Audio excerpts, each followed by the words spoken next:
Greetings everyone! Today we're going to explore finding all zeros.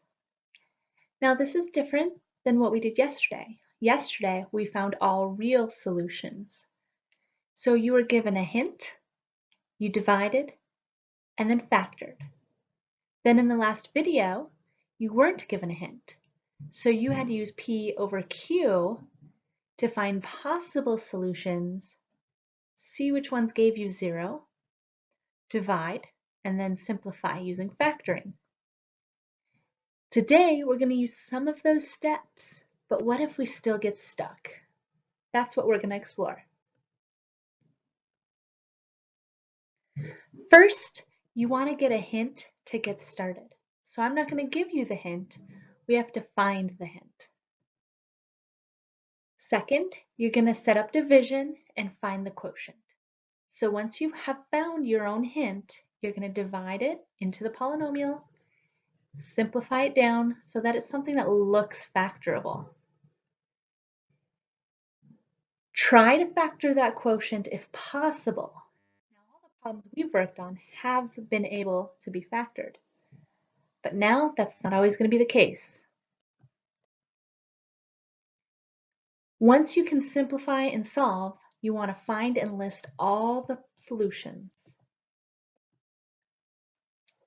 Now remember, the fundamental theorem of algebra says that the number of solutions a polynomial has is equal to its degree. That's why we keep stressing what is the degree in class. So if my highest exponent is 4, then my degree equals 4. Therefore, I should have 4 solutions. We've had solutions that were integers, fractions.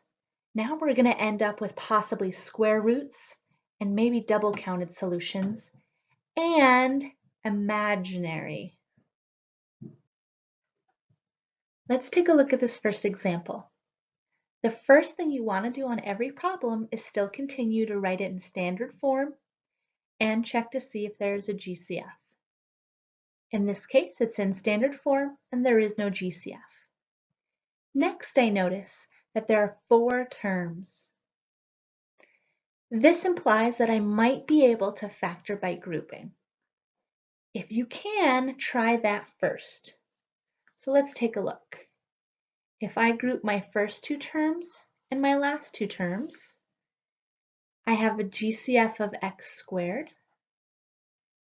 which if I divide that out, I end up with x plus 5. My second set of parentheses would have a GCF of 4, which also leaves me with x plus 5. So this is a good thing. This won't always happen, but let's take out that common factor of x plus 5, and that will leave us with x squared plus 4. All of this is still equal to 0. Now, at first glance, you may think, oh, perfect squares because there's an x squared and a 4. But be careful, you have to make note of that sign. It is not a subtraction sign, therefore it is not difference of squares. But we can still set it equal to 0. So let's take each factor and set it equal to 0. The first one is straightforward. You've had no problem with those. But take a look at the second one. If I subtract 4 from each side, I end up with x squared equals negative 4. This is important to notice. The opposite of squaring is square rooting. Here's where we're going to end up with an imaginary solution, because when you square root a negative, that changes to an I. Okay. Also make note, I can simplify that 4 down now, so I end up with 2i. Now I'm missing something. Remember, I need 3 solutions according to the fundamental theorem of algebra. I have 1, 2. That's because when you take the square root of both sides, you always need to include the positive and the negative value. So my final answer is x equals -5 and positive and negative 2i. I is for imaginary, which is that negative square root value. Let's take a look at Desmos to confirm our answer. If I type in the original polynomial, the first thing I see is the graph going through -5, which was one of our solutions. So we know that solution was correct. If I zoom out, notice my graph does not go through the x-axis ever again. That's because the other two solutions were imaginary, so they're not going to show up on the graph. So that's why we can't just plug it into a graphing calculator and see where the x-intercepts are, because if they're imaginary, we won't see them. Let's take a look at another example. 3x to the fourth plus x to the third minus 10x squared plus 2x plus 4. I have 5 terms to begin with. We don't have a process for factoring 5 terms, but as always, you still need to check that it's in standard form and that we don't have a GCF to take out. So in this case, I'm going to use my P over Q to see what possible zeros I might have. Remember that P are the factors of your last term, which is plus and minus 1, plus and minus 2, and plus and minus 4. Then if we take a look at Q, which is our first term, we have plus and minus 1 and plus and minus 3. Now I need to show all possible zeros when I use fraction form. So everything over 1 is itself. But now I need to take each of those values and also put them over 3.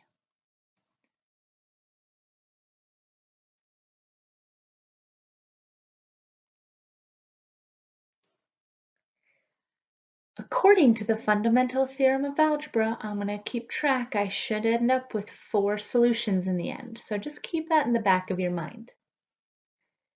So if I take a look at this, that's a lot of numbers to try plugging in to see if I get 0. So let's just start with the first one and see what happens. If I plug in a 1 for all of my x values, we want to see if we arrive at 0 because we're looking for possible zeros or solutions. And that's pretty handy because if I plug this in, I end up with 3 plus 1 minus 10 plus 2 plus 4, which does end up giving me 0. So we have found our own hint. We have found that x minus 1 is a solution. So we want to use division so we can break this polynomial down. So let's take that 1. I'm going to use synthetic, but remember you can use long division. It's up to you. Bring down that 3. I keep seeing people not bring down the 3. They start multiplying right away. Bring it down first, then multiply, then add. Multiply, add, multiply, add, multiply, add. We confirmed that this is a true solution because we ended up with no remainder, which is exactly what we wanted. So we've now simplified the polynomial to 3x cubed plus 4x squared minus 6x minus 4. So if we take a look at that, it's 4 terms. So my first thought is GCF. Well, there isn't one. My second thought is grouping. If I try grouping, it's not going to work. So in the past, we've only had to use a possible 0 once. Okay, these are possible zeros. But in this case, we need to try a few more. But instead of plugging them into the original, we can now plug them into our simplified polynomial. So I'm going to give you a little hint. We could try plugging in a few more. I'm going to plug in -2. And -2 does give us 0. Or if I plug it right into synthetic division, that'll also prove that it is a solution. Bring down the 3, -6, so we multiply, add, multiply, add, multiply, add. So we proved that -2 is also a solution. So we have one solution, two solutions. I've now simplified my polynomial down to 3x squared minus 2x minus 2. There is no GCF in my simplified polynomial, but it is 3 terms. My first thought is AC method. Let's see if it works. A times C, and B goes down at the bottom. 2 factors of 6, that can get me 2. That doesn't work. So this is where things are really changing from the last lesson. We now can't factor it. That's not going to work. I have 3 terms here. I have a couple of options. First option, keep checking possible zeros.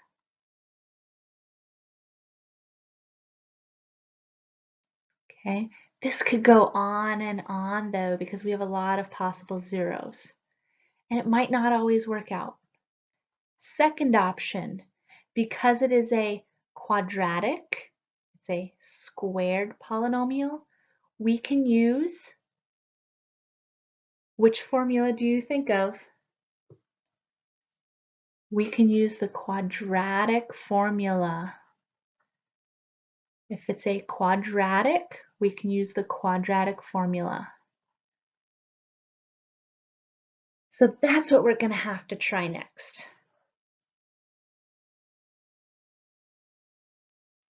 Let's continue this example from the previous slide. So far, we have the solutions 1 and -2. We've simplified it down to a quadratic of 3x squared minus 2x minus 2. Unfortunately, this quadratic's not factorable.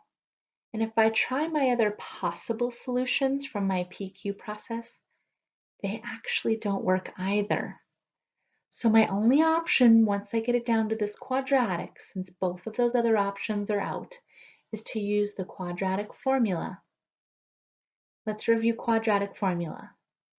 Opposite b plus or minus the square root b squared minus 4ac all over 2a.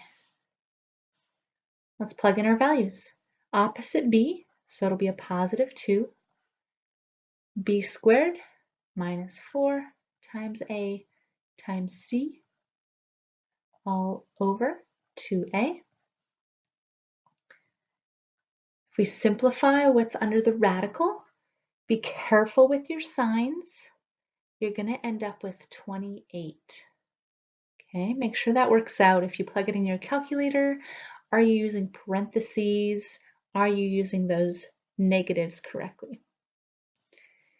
Now that square root needs to be simplified down a little bit into what I like to generalize as a good root and a bad root. Or you can just say a perfect square and a not perfect square.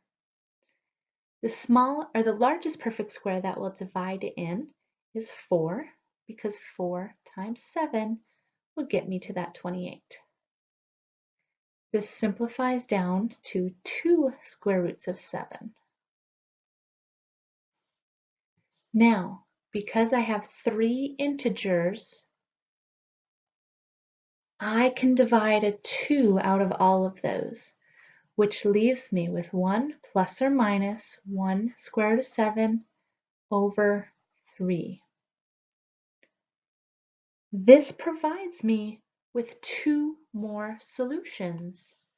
So I have my solutions from up here and 2 solutions here because it's the positive and negative. So for my final answer, I have x equals 1, negative 2, 1 plus or minus the square root of 7 over 3. Now, I know seeing that solution looks very awkward, so let's check our answer using our graphing calculator. If I plug my polynomial into Desmos and I take a look at the graph that is resulting, I can see those first few solutions. I can see that I have an x-intercept of 1, 0. I can see my x-intercept of negative 2, 0. For the remaining 2, the graph isn't helpful to begin with because these are just obscure decimals. But if I plug in 1 plus the square root of 7 divided by 3, I end up with approximately 1.215. If I plug in 1 minus the square root of 7 and divide it all by 3, I end up with approximately negative 0.549, which confirms that my solutions are correct. Let's review the steps that we've gone over through the last 2 videos. As always, no matter what, always check for GCF and standard form first. If these aren't taken care of, then the rest won't fall into place. Second, see if you can factor it first. We will still have problems that are factorable. So if you can, factor and solve. What we ran into in our last video is we couldn't factor always at first. So if that's the case, if you can't factor right away, if that's not possible, then find your P over Q or possible zeros, find one that works, and divide. Next, see if you can factor. If you can't factor, then try some more P or Q solutions.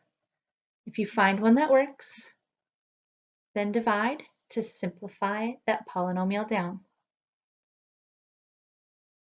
If you get down to a squared value and you can't factor, and none of your P or Q's work, then we end up with the example like we just had. Then you have to use quadratic formula.